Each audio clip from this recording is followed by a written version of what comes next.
biologi. Nah, kalau di kelas 12 IPA, sebetulnya ini adalah aplikasi pada saat proses pembuatan laporan pertumbuhan dan perkembangan tanaman gitu.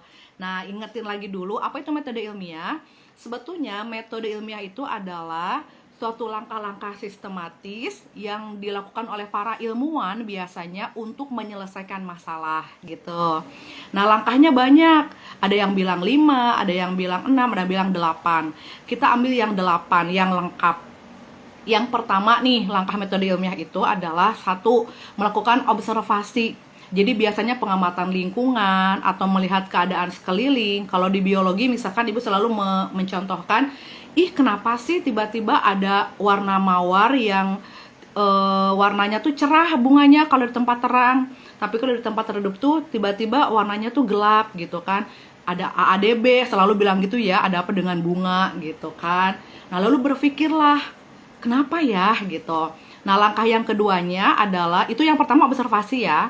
Yang kedua adalah merumuskan masalah. Setelah mengetahui keadaan yang aneh itu, lalu kalian mencoba merumuskan masalah. Biasanya rumusan masalah itu dalam bentuk kalimat pertanyaan. Contoh misalkan kalau tadi warna bunga mawar ya kan. Pertanyaannya, bagaimana pengaruh cahaya terhadap warna bunga mawar gitu kan. Atau boleh juga, apakah cahaya berpengaruh terhadap warna bunga gitu ya kan.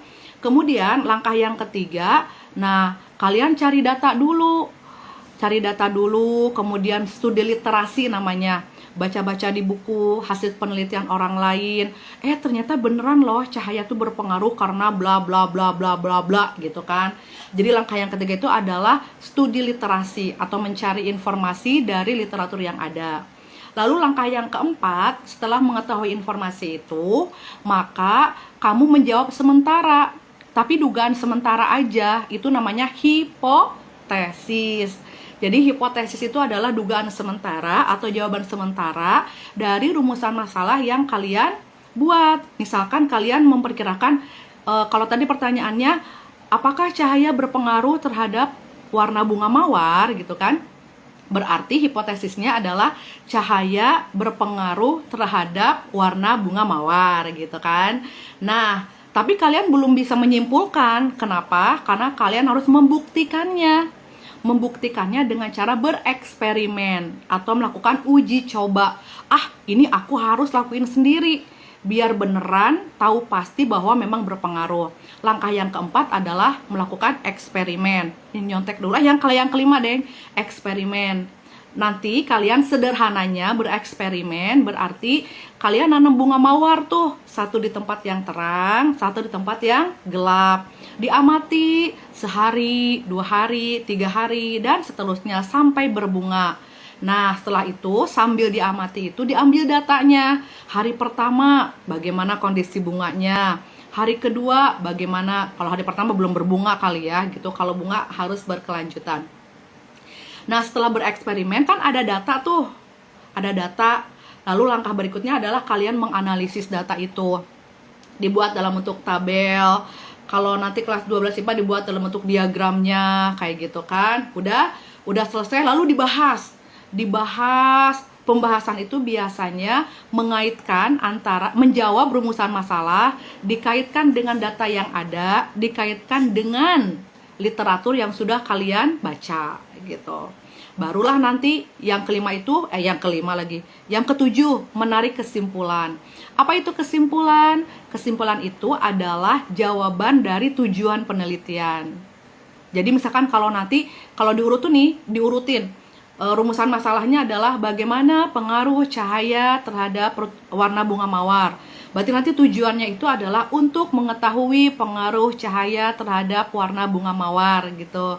Nah, nanti kesimpulannya kalau memang berpengaruh, kamu tinggal tulisin cahaya berpengaruh terhadap warna bunga mawar gitu. Simpel sekali sebetulnya.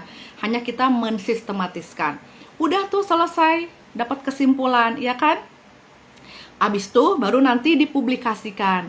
Nah, kalau dipublikasikan biasanya nanti dalam bentuk PowerPoint. karena kan presentasi gitu. Makanya kemarin ada yang nanya, Ibu ini kita bikinnya laporan Words atau PowerPoint? Ibu bilang dua-duanya. Dua-duanya ya, karena jadi yang satu untuk laporan PowerPoint-nya, laporan ilmiahnya, yang satu lagi untuk untuk publikasinya. Karena langkah terakhir dari metode ilmiah itu adalah publikasi. Oke, yang bergabung alumni Chris sama Kimberly, terima kasih. Oke, thank you. Oke, jadi Ibu simpulkan dulu yang metode ilmiah ya. Jadi ada 8 metode ilmiah. Satu apa tadi? Observasi. Yang kedua, rumusan masalah. Yang ketiga, apa tadi? Studi literasi ya, studi literatur. Yang keempat, membuat hipotesis. Oke, bagus ya. Kemudian yang kelima, eksperimen atau percobaan. Yang keenam, analisis data. Yang ketujuh, kesimpulan. Yang kedelapan, publikasi. Itu urutannya. Lalu tagihannya apa Ibu? Tagihannya adalah kalian membuat laporan penelitian. Nah, laporan ya Sefri ya pakai masker. Udah pakai masker tadi tuh, udah tuh. Makanya agak glowing kan.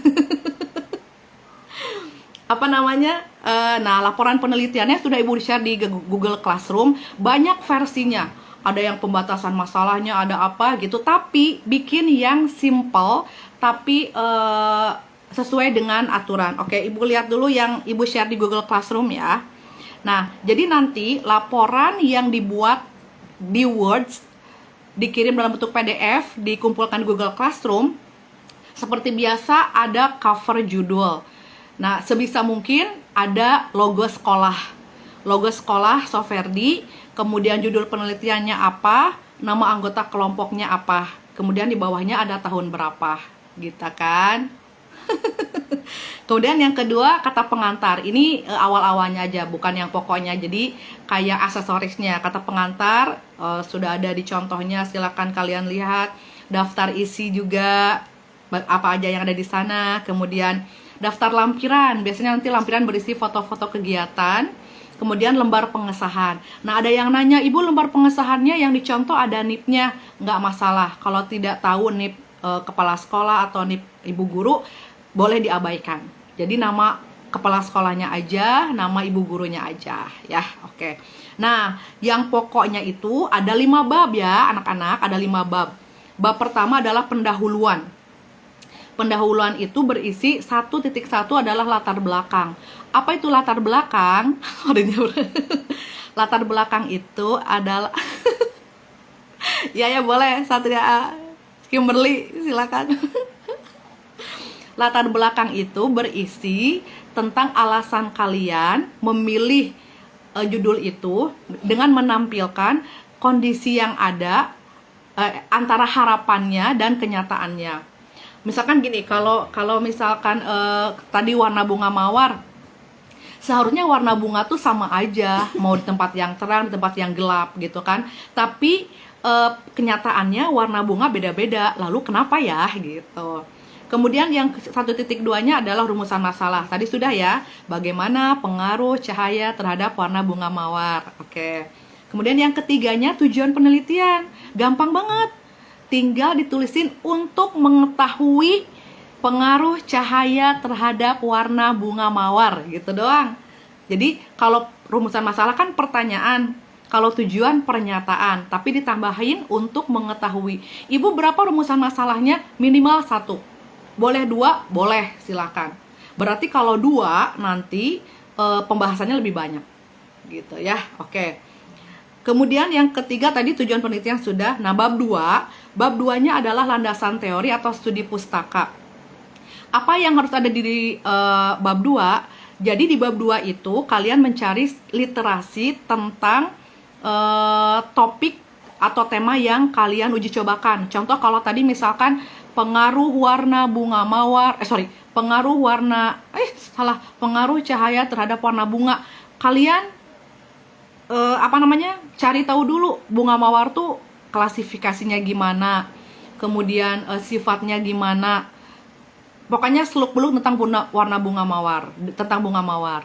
Lalu kalian juga harus mencantumkan faktor-faktor yang berpengaruh kepada pertumbuhan atau warna bunga mawar. Kalian cari. Nah, jangan lupa pada saat kalian mencari literasi itu, alamat sumber datanya atau pengarang bukunya atau dari mana sumbernya disimpan, karena nanti akan dimasukkan ke daftar pustaka gitu kan. Diva. Oke, kemudian itu landasan teori ya. Yang ketiganya tadi Ibu contohkannya itu kacang hijau. Bab ketiganya adalah metode penelitian. Ini biasanya 1.3.1 tempatnya di mana, kalian melakukannya dari tanggal berapa sampai tanggal berapa gitu kan. Termasuk cantumkan juga alat dan bahannya apa, langkah kerjanya apa, metode yang digunakan apa. Misalkan metode deskriptif, kuantitatif, kalau nggak deskriptif kualitatif gitu kan, dicantumkan gitu. Variabel penelitian. Nah, ini variabel penelitian. Nah, variabel itu adalah hal-hal yang mempengaruhi apa yang kalian teliti. Ada 3 macam, masih ingat gak? Ada variabel apa aja, ayo? Ya benar, variabel bebas, variabel terikat, dan variabel terkontrol. Kalau variabel bebas adalah variabel yang mempengaruhi. Kalau tadi yang apa namanya, pengaruh cahaya terhadap warna bunga mawar, berarti variabel bebasnya adalah, ya betul, cahaya. Dan variabel terikatnya adalah, variabel terikatnya apa, Ingrid? Variabel terikatnya apa? Oh sorry, ini ada yang telepon siapa? Variabel terikatnya adalah warna bunga mawar. Oke, sebentar. Warna bunga mawar ya. Oke. Nah, kemudian ada variabel terkontrol. Variabel terkontrol itu adalah variabel yang ikut mempengaruhi warna bunga tapi diperlakukan sama. Jadi kalau misalkan tadi yang berpengaruhnya adalah cahaya, kan tidak hanya cahaya yang mempengaruhi warna bunga mawar, bisa jadi airnya, media tanamnya, atau suhunya, atau kelembabannya. Nah, karena kita ingin mengetahui yang cahaya aja, maka yang selain cahaya itu diperlakukan sama. Itu namanya variabel terkontrol gitu ya. Nah, itu kalian cantumkan di bab 3 ya. Lalu setelah itu ada alur penelitian. Ibu, apa alur penelitian itu? Alur penelitian adalah langkah-langkah yang kelompok kalian lakukan saat melakukan metode ini. Dari mulai kita observasi, nanti tanda panah melakukan studi literasi, eksperimennya kapan, pembahasannya kapan. Jadi kayak bikin alur, alur gitu. Jadi tahapan-tahapan yang kalian lakukan sampai jreng jadi bukti laporannya gitu. Biasanya dibentuk dalam bentuk bagan gitu, kayak struktur organigram gitu ya, dalam bentuk bagan. Jadi deh kayak gitu. Aku panik ya. Oke, lalu setelah itu di bab 4 ada hasil dan pembahasan. Nah, di antara ke-5 poin ini, maka yang paling bobotnya paling tinggi di hasil dan pembahasan. Kalau ibaratnya tubuh ini, misalkan ini pendahuluan, studi pustaka, metode penelitian, nah bagian badan kita ini adalah hasil dan pembahasan. Jadi yang paling banyak dibahas, bagaimana nanti terlihat bagaimana kalian membahas itu semuanya. Nanti hasilnya dalam bentuk tabel ya. Misalkan hari pertama warna bunga gimana, hari kedua kalau di kacang hijau mungkin tinggi batangnya berapa di tempat yang terang, tinggi batang di tempat yang gelap gimana gitu kan. Jreng pakai tabel. Kalau Ueno, terus nanti dijelasin. Kenapa sih di tempat yang terang kok kayak gini? Kenapa sih di tempat yang gelap kayak gini? Jangan berdasarkan sendiri ya, tapi berdasarkan literatur yang sudah kalian baca. Gitu ya. Oke, udah kan? Udah panjang kali lebar kalian jelasin. Penutup bab 5, yaitu kesimpulan dan saran. Kesimpulan itu adalah menjawab tujuan penelitian. Oke, bagus, terima kasih. Menjawab tujuan penelitian. Jadi hampir mirip dengan hipotesis. Jadi redaksionalnya mirip banget. Kalau memang ternyata hasil penelitian kamu cahaya berpengaruh, maka kesimpulannya cahaya berpengaruh terhadap pertumbuhan terhadap warna bunga mawar gitu kan ya. Udah, bab ke 5.2-nya adalah saran. Biasanya kalau saran nanti saran untuk Bu Guru misalkan, saran untuk peneliti yang lain gitu. Jadinya kalian apa namanya, sarannya seperti apa. Udah selesai. Barulah nanti ada daftar pustaka, kalian cantumkan dari mana aja itu apa namanya, bahan-bahan yang kalian dapatkan. Kemudian ada lampiran-lampiran, jangan lupa difoto ya tiap harinya, difoto. Ini adalah kacang hijau hari pertama, misalkan ini bunga mawar hari pertama, dicantumkan, diberikan keterangan. Kemudian yang terakhir, biodata penulis. Halo Pita, Frederico, Megan, biodata penulis semuanya dikasih foto ya, nama siapa, tanggal lahir di mana gitu, hobi kayak gitu. Jadi mirip dengan kita kalau ikut lomba karya ilmiah remaja gitu. Nah, satu step sudah terlampaui ya kan, udah bikin tuh laporan ilmiah, sudah selesai. Langkah terakhir kan orang lain biar tahu, ibu juga biar tahu, kalian harus publikasi. Nah, cara publikasi biasanya dengan membuat PowerPoint gitu kan. Halo Japo, halo Pita ya, kangen juga. Bikin PPT. Nah, PPT itu berarti merangkum poin-poin penting yang ada di laporan kalian dan agar menarik untuk dipublikasikan ke orang banyak. Sudah selesai, seperti itu aja. Oke, ada pertanyaan?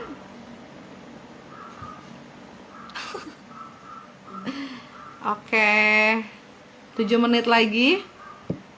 Jadi seperti itu, ada beberapa yang sudah. Oh iya, ibu bedanya dari kelas 10 sama kelas 12 apa? Kalau kelas 10 nanti poin pembahasannya adalah tidak sedetail kelas 12. Jadi sederhana sekali di bab 4-nya. Bahkan pertanyaan penelitiannya satu aja juga cukup.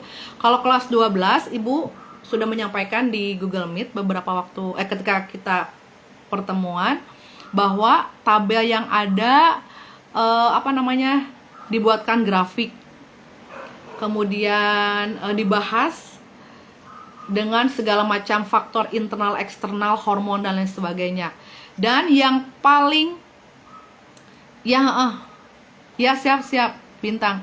Dan yang paling penting kalau kelas 12 IPA nanti variabel bebasnya berkreasi, tidak harus cahaya, bisa media tanam. Bisa penyiraman, bisa suhu, kelembaban gitu kan. Nanti akan terlihat kreativitasnya. Oke. Baik. Jadi nanti minimal kalau misalnya seperti ini kalian bisa kebayang. Nah, besok ketemu nih sama kelas 10 IPA 2. 10 IPA 1 ya. Nanti boleh dikonsultasikan lagi. Untuk kelas 12 IPA 1, waktu kita ketemuan kemarin kan belum sempat dijelaskan. Ibu hanya hanya menampilkan foto si ibu-ibu yang lagi nanam kacang hijau gitu kan ya. Terus ibu cuman tadi sore memberikan tugasnya gitu. Jadi saya bingung nyari topik, Bu. Joyce Alesia ini siapa ya? Makanya topiknya yang ini serius ya. Kalau kelas 10 yang gampang aja, jangan yang susah-susah ya. Yang bisa dilakukan, pokoknya pengamatan lingkungan boleh. Aslinya nggak harus penelitian kayak biologi gitu sih sebetulnya. Kalau metode penelitian di kelas 10 boleh, misalkan kenapa yang lagi ngetren sekarang virus corona, boleh juga. Bagaimana pengaruh PPKM terhadap kehidupan perekonomian gitu, bisa juga sebetulnya. Tidak harus biologi. Ibu kordennya bagus. Oke, thank you Diva. Oke. Quincy bergabung. Halo. Baik, terima kasih semuanya.